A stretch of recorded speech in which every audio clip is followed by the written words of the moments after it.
Terima kasih pemirsa Pandawa Worldview, Anda tetap bersama kami. Kita akan melanjutkan lagi perbincangan dengan Mas Mirza. Mas Mirza, kita kan pernah mengalami embargo ya, ketika Orde Baru runtuh, kita berusaha bangkit ya dengan mendirikan industri-industri pertahanan oleh Pak Habibie ya, seperti IPDN ya, kalau nggak salah. IPTN ya. Nah, menurut Anda bagaimana dengan industri militer saat ini? Apakah sudah cukup kita yakin bahwa kita mampu mengadakan alutsista secara mandiri?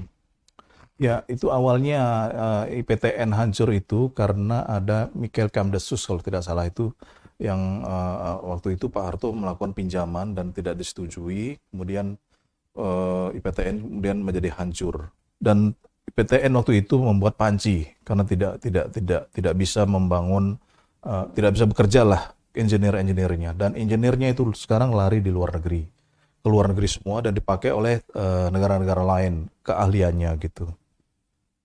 Nah, sekarang sudah ada apa PTDI ya, Ya, PT PAL, PT Pindad. ya sekarang dibuat oleh PTDI, IPTN berganti nama menjadi PT Dirgantara Indonesia atau PTDI. PTDI itu membuat pesawat-pesawat terbang. Biasa kemarin itu saya lihat itu ada pesanan dari negara-negara seperti Pakistan, India, pesawat-pesawat kecil ya, pesawat-pesawat Fokker itu mereka buat dikirim ke sana gitu. Hanya sebatas itu sih, baru pembuatan pesawat-pesawat. Dan PTDI juga kalau tidak salah, oh bukan ya, itu Pindad. Anda melihatnya tantangan apa yang harus dibenahi dari industri-industri militer ini? Ya, industri-industri militer itu kebanyakan mereka mengeluhkan permodalan ya, karena biaya untuk membuat satu rantis saja itu membutuhkan berapa miliar. Karena mesinnya itu mesin dari luar, mesin dibeli dari luar, satu gelondong gitu dipasang di sini. Dan tentu mereka membutuhkan dukungan baik dari bank maupun dari pemerintah. Dengan dukungan-dukungan itu, maka industri pertahanan kita itu bisa bangkit, bisa membuat pesanan-pesanan dari TNI, AU, AL, AD gitu, sehingga bisa memperkuat alutsista kita. Kalau kerjasama pengadaan alat-alat tempur itu bagaimana? Yang dengan Korea yang pesawat jet itu ya, Kayak kayak FX ya. ya, kayak Terus juga apa kapal selam dengan Korea Selatan gitu ya, kan? Itu bagaimana? Dengan Turki juga kalau nggak salah ya? ya. Kalau kapal selam dengan Korea Selatan sudah berjalan, sudah waktu itu kalau tidak salah perbaikan dok kapal kita itu. KRI Cakra atau apa gitu diperbaiki kembali, kemudian bikin lagi KRI Nanggala.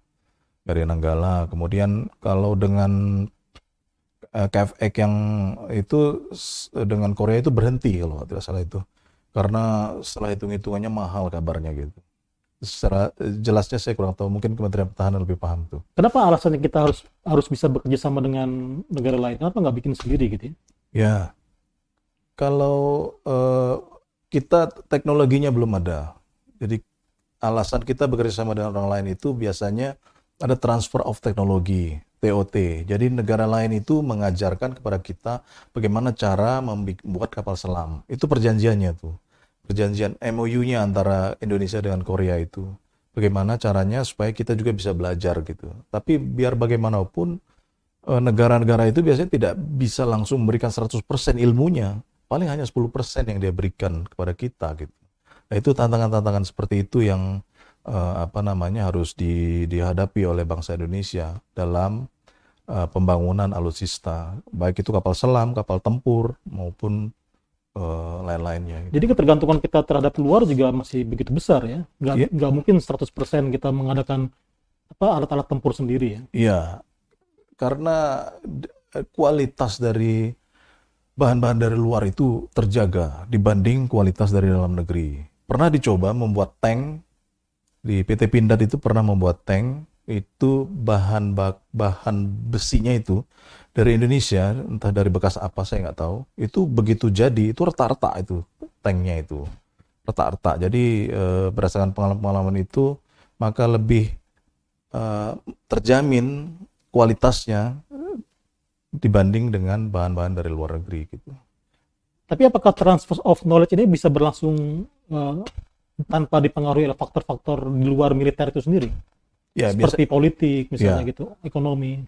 Biasanya itu ada unsur politik ya, ya ada diplomasi politik yang dilakukan, bagaimana caranya supaya kita bisa kapal selam kita dibuat di sini, kemudian kita lakukan diplomasi dengan negara-negara tujuan, kemudian bagaimana nanti transfer of teknologi itu, apakah kita tim kita belajar di sana, tim dia nanti apa gitu, ada take and give, ada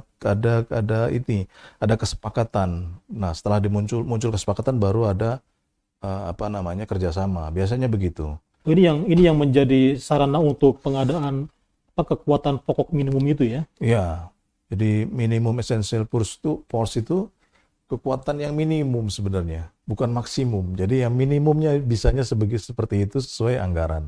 Karena anggaran alutsista itu tergantung dengan pertumbuhan ekonomi dari PDB-nya ya. Kalau PDB-nya besar, anggaran alutsista akan jadi besar juga. Dan itu tentu bisa memperkuat alutsista kita. Misalnya pesawat tempur yang tadinya 24 bisa jadi 100, bisa diperbanyak sesuai dengan wilayah udara kita yang sangat luas, yang itu tidak bisa dijangkau oleh pesawat-pesawat tempur gitu.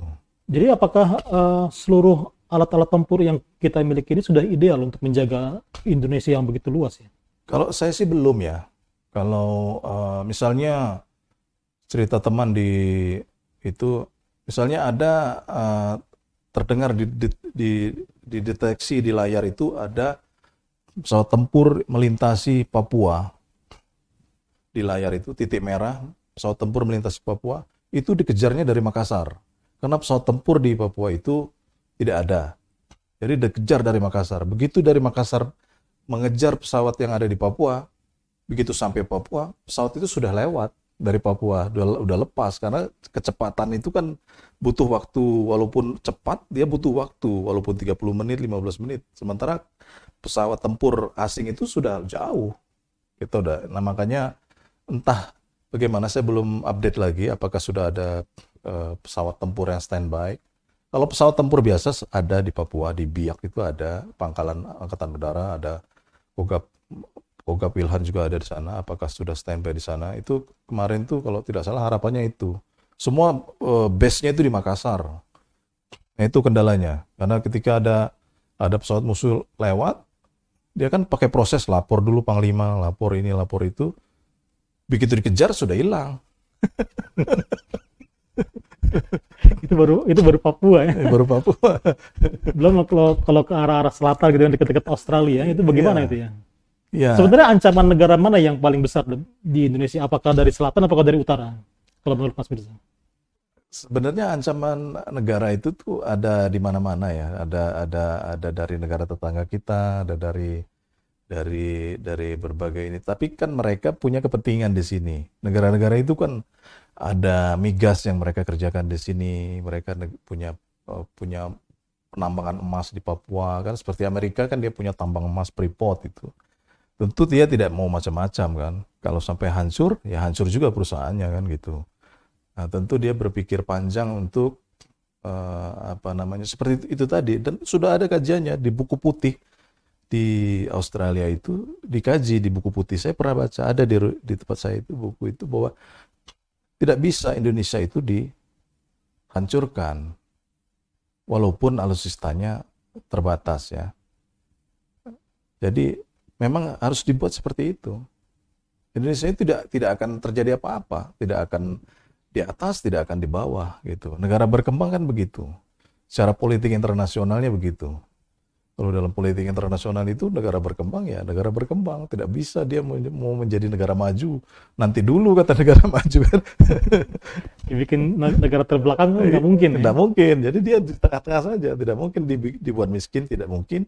Dibuat tinggi juga tidak mungkin. Karena itulah politik internasionalnya. Ini kalangan militer paham dengan yang seperti ini ya? Pasti. Paham. Karena itu ada di buku putih pertahanan. Buku putih pertahanan itu. Dan itu dikaji. Ada kajian-kajian. Jadi misalnya negara-negara lain itu, misalnya negara kita, misalnya Cina. Cina itu kekuatannya seperti apa? Tentu kita tidak bisa menandingi kan kekuatan senjatanya gitu kan. Malaysia bagaimana, Singapura bagaimana, Vietnam bagaimana, negara-negara sekitar saja kita lihat itu. Kalau lihat anggarannya itu, kita itu hanya 0,8% anggaran alutsista kita dibandingkan dengan Singapura. Singapura 11,8% dari PDB-nya dia ambil. Padahal Singapura itu negaranya kan kecil, maksudnya luas wilayahnya itu. Jakarta aja. Iya, seluas Jakarta. Tapi ini sementara Indonesia yang luasnya tuh dari Sabang sampai Merauke, anggarannya segitu. Nah, itulah yang mungkin ya pemerintah belum mampu ya untuk membuat itu, dan tentu kita mengapresiasi juga lah kerja dari pemerintah, kerja dari Menteri Pertahanan Pak Prabowo bahwa mungkin sudah bekerja keras ya. Tentu harapan masyarakat akan lebih maksimal lagi, lebih bagus gitu kan untuk menjaga pertahanan kita. Baik, pemirsa Pandawa Worldview, kita akan melanjutkan perbincangan kita setelah yang berikut ini. Jangan kemana-mana.